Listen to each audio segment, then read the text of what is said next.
Welcome back to my channel Sunshine. আশা করছি সবাই ভালো আছো। দেরি না করে আজকের ভিডিওটাকে স্টার্ট করা যাক। তোমাদেরকে তো বলেইছিলাম যে আমরা সবাই মিলে কেনাকাটা করতে যাব। মানে যেহেতু বিয়ের কেনাকাটা অলরেডি স্টার্ট আমরা করে দিয়েছি টুকটুক করে, কারণ সবারই অফিস আছে, আমারও অফিস আছে, পুলকেরও অফিস আছে। যে ছুটিগুলো পাচ্ছি তার মধ্যে কেনাকাটা মানে মেনলি করছি। তো পুলকরা কিছু শাড়ি কিনবে, আমরাও কিছু শাড়ি কিনবো। তো কি কি আর কি প্রণামীতে যাবে কি তত্ত্বেতে, শেষে শাড়িগুলো কিনতে যাব। ইচ্ছা আছে রানাঘাটের বালাজিতে যাওয়া। তো কি কি কিনছি কি না কিনছি এভাবে তো দেখাতে পারবো না, কিন্তু কিছুটা কিছুটা চেষ্টা করব শেয়ার করার জন্য। ঠিক আছে, তো তোমরা ভিডিওটা লাস্ট পর্যন্ত দেখো। ইয়ের মধ্যে দরজাটা তো দরজার কোণে কি বসলো আর দেওয়ালকে ডাকলো, ওরা বেল কাটা নিয়ে এসে ইন্টার মারছে পিঠের মধ্যে। কার পিঠে? ওই বান্ধবীটা বৌদিকে বলছে ভাত দেবে কিনা জিজ্ঞাসা করছে। বলছে হ্যাঁ হ্যাঁ আমাকে ছাড়ো ছাড়ো, আমি তোমায় ভাত দেবো ভাত দেবো ভাত দেবো। কি জল! কি নিয়ম রে, পিঠে চাল চাল তুলে নেবে।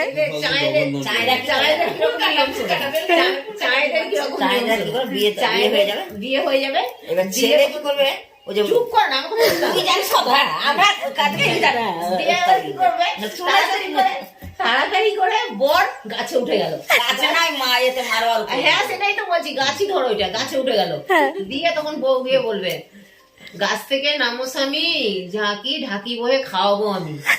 তার মানে কি জায়েদের মেয়েরা সবজি বিক্রি করে না ঢাকি মাথায় করে, তা ও সে বলবে, মানে ভয়ে বর উঠে গেল ওপরে গাছে, গাছে ধরে এরকম করে বসে আছে। তারপর তখন বলবে, না পারে উঠতে গেছে তখন না পারে ধুতি পরে হ্যাঁ সব পরে উঠে গেল গাছে। তারপরে গাছ থেকে নামো স্বামী, ঢাকি বয়ে খাওয়াবো আমি। তখন বর আবার শ্বশুর করে নামবে যে আমার বউ তো আমাকে ইনকাম করে খাওয়াবে।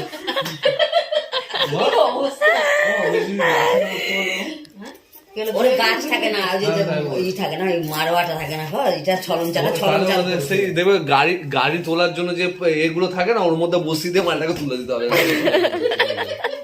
গাড়ির চাকা ফাঁকা লিক ফিক সারানোর জন্য যেটা অবস্থা। এক একজনের এক এক নিয়ম ফালতু নিয়ম। না আমাদের বিয়ে দেখতে খুব সুন্দর লাগে, আমাদের বিয়ে যেটা হয় সেটা দেখতে খুব ভালো লাগে।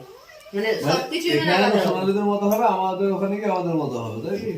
না, বিয়ে সিঁদুরদানের পথে তো শনিবারের দিন যা কাজ হওয়ার হয়ে যাবে।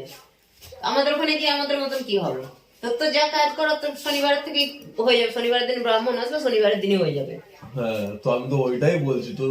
ও মানে তোমাদের মানে বিয়ের দিন সকালে করে না? সিঁদুরদানটা খালি আমাদের মতো হবে। বিয়ের দিন সকালে যে ছেলেকে বসায় মেয়েকে বসায়, যেমন বাবা মা। বলছি বিয়ের দিন ওমা, বিয়ের দিন আমাদের ব্রাহ্মণ আসতে হবে। বিয়ের দিন আমাদের ব্রাহ্মণকে নিয়ে আসতে হবে, নিয়ে আসতে হবে গাড়িতে করে যেটা আসবে করিয়ে দিয়ে আবার যাবে বিয়ে। ও তখন দিতে হচ্ছে মেয়ে জামাই তো আশীর্বাদ যখন তখন তো যেটা করে দেয় তার জন্য, সেটা জানে সবাই জানে। বন্ধু বান্ধব বসিয়েছে সব ছেলেটা, না ধরে 10-15টা বন্ধু বসেছে সব। কেউ ছেলেকে যদি 100 টাকা ছিল ওদেরকে 20 টাকা ছিল। তোমাদেরকে শেয়ার করলাম, এটা মেনলি আমরা গসিপ করছিলাম। গসিপ ঠিক না, নিজের কার কি বিয়ের রিচুয়ালস আছে সেই সব কিছু আর কি আলোচনা হচ্ছিল। নানা রকমের নিয়ম হয় না বিয়ের, তো সেটাই সবাই আর কি বলছে যে এর এখানে এই রিচুয়ালস, এটা রিচুয়াল। ভীষণ কমেডি হচ্ছিল এক একটা রিচুয়ালস শুনে, তো সেটাই তোমাদের সঙ্গে শেয়ার করলাম। আমি একা কেন হাসবো, তোমরাও হাসো, সেটা তোমাদেরকেও শেয়ার করলাম। আজকে আমরা সবাই মিলে চলে যাচ্ছি বিয়ের কেনাকাটা করতে ভাইরাল রানাঘাটের বালাজি শোরুমে। মানে দেখতে যাচ্ছি যে কীরকম কী আছে। প্রথমে আমরা ত্রিবেণী বাস স্টেশন থেকে নৈহাটির জন্য একটা টেকার ধরেছিলাম, তারপরে ট্রেন ধরে রানাঘাট, টোটো ধরে বালাজি শোরুমে চলে গেছিলাম। যেটা বুঝলাম ওখানে গিয়ে সব জিনিসের যে খুব কম দাম সেটা নয়, যেমন মালবেরি ওরা বলছে 480 করে, একদমই সেটা নয়। আর কত আমাদের থেকে নিয়েছিল, প্রায় 750 টাকার কাছে পড়ে গেছিলো আমার, পুরো ডিসকাউন্ট দিয়ে আর কি মালবেরি শাড়িটা।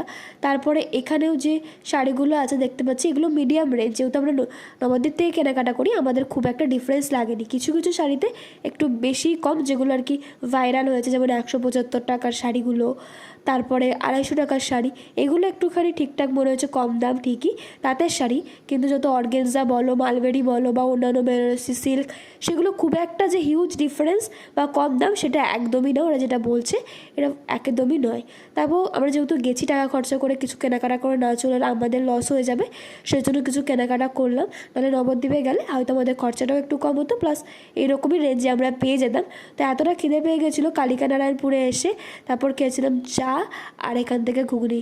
আর বিশ্বাস করো চাটা এত সুন্দর, কেউ কালিকা নারায়ণপুরে গেলে মাস্ট চাটাকে ট্রাই করো, দারুণ খেতে ছিল চাটা। দেখো এখন আমরা দাঁড়িয়ে আছি কালিকা নারায়ণপুর স্টেশনে, মানে বালাজি থেকে কেনাকাটা করে টোটোওয়ালাটা বললো যে এখানে ডাইরেক্ট চলে আসো, তাহলে হয়তো একটু হলেও ফাঁকা পেতে পারো ট্রেন, কারণ রানাঘাট থেকে প্রচুর ভিড় হয়, কিন্তু ফাঁকা আমরা ট্রেনে একদমই পাইনি। তো এখানে দাঁড়িয়েছিলাম, সবাই খাওয়া দাওয়া করছিলাম।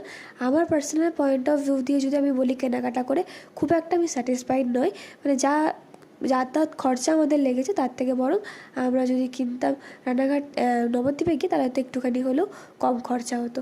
তারপর বাড়ি এসে মগরা থেকে আমরা খেয়ে নিয়েছিলাম এখান থেকে কেক, আর আমি তোমাদের সাথে শেয়ার করছি আমার যে বিয়ের বেনারসিটা আমি কিনেছিলাম বালাজি থেকে নিয়ে নিই, এটা আমাদের ত্রিবেণীর একটা দোকানে রাখা ছিল, মানে হয় না যে দেখেই পছন্দ হয়ে গেছে এক দেখায়। তো কী পছন্দ করেছি সেটাও তোমাদের সাথে শেয়ার করলাম। তোমরা আমাকে কমেন্ট করে নিশ্চয়ই জানিও যে বেনারসিটা তোমাদেরকে কেমন লাগছে, আর হ্যাঁ আমাকে পরলে ভালো লাগবে কিনা সেটাও তোমরা একটুখানি কমেন্ট করে জানিয়ে দিও, ঠিক আছে? আর আমার পার্সোনালি এটা ভীষণ একটা ভালো লেগেছে, আর যতই হোক একটু ইমোশনাল জুড়ে থাকে বিয়ের বেনারসি বলে কথা, কারণ যতই শাড়ি কেনো না কেন বিয়ের বেনারসির প্রতি আলাদাই মেয়েদের একটা ইমোশন থাকে। আর আমার বরাবরই ইচ্ছা ছিল আমি এক কালারের লালের মধ্যে নেব, ব্লাউজও রাখবো লাল, কোনো রকম কোনো কন্ট্রাস্ট কালার আমি দেবো না, তো সেই রকমের মধ্যেই নিয়েছি। দেখো এটা দেখাচ্ছিলো কাকু, যেটা ব্লাউজ পিস আর পুরো শাড়িটা এরকম কাজ, প্রপার মিষ্টি। সে লালটা আমি না জাস্টিফাই করতে পারবো না, কালারটা রিয়েলে এতটা মিষ্টি, হয়তো ফোনে এরকম লাগছে কিন্তু রিয়েলে না খুব মিষ্টি কালারটা দেখতে। দেখো কী কী কিনেছি সব তো শেয়ার করতে পারলাম না, কারণ হচ্ছে গিয়ে যে শাড়িগুলো এনেছিলাম কিছু ব্লগ নিয়ে চলে গেছে, আর কিছু কিছু জিনিস আমি অলরেডি ব্লাউজের পিস, মানে যেগুলো আর কি সিল্কের শাড়ি নিয়েছি সেগুলো মেনলি ব্লাউজ পিসের জন্য আমি দিয়ে দিয়েছি, যেহেতু 2 মাস পরে বিয়ে, এবার এত ব্লাউজের চাপ ওরা করে উঠতে পারে না, সামনে সরস্বতী পুজো আছে তার জন্য আগের থেকে আমি দিয়ে দিয়েছি, তা তো শেয়ার করতে পারলাম না। হ্যাঁ কিন্তু যখন সময় পাবো বা যখন হয়তো বিয়ের পর পরবো শাড়িগুলো তখন নিশ্চয়ই ভিডিওতে বলে দেবো যেটা বালাজি শাড়ি থেকে নিয়েছিলাম, ঠিক আছে? আর বিয়ের বেনারসিটা কেমন লাগছে আমাকে কিন্তু নিশ্চয়ই জানিও, বিয়ের বেনারসিটা আমি তোমাদের সঙ্গে পুরোটাই শেয়ার করে দিলাম। ভিডিওটা যদি ভালো লাগে থাকে লাইক করো, শেয়ার করো, সাবস্ক্রাইব করো, কমেন্ট করো, নোটিফিকেশনের পাশে যে বেল আইকনটা আছে সেটাকে প্রেস করে দাও, যখনই আমি নতুন কোনো ভিডিও ছাড়ি না কেন তোমরা আগে তোমাদের কাছে নোটিফিকেশন চলে যায়। দেখা হবে পরের ভিডিওতে, ততক্ষণের জন্য সবাই ভালো থেকো, সুস্থ থেকো, থ্যাংক ইউ।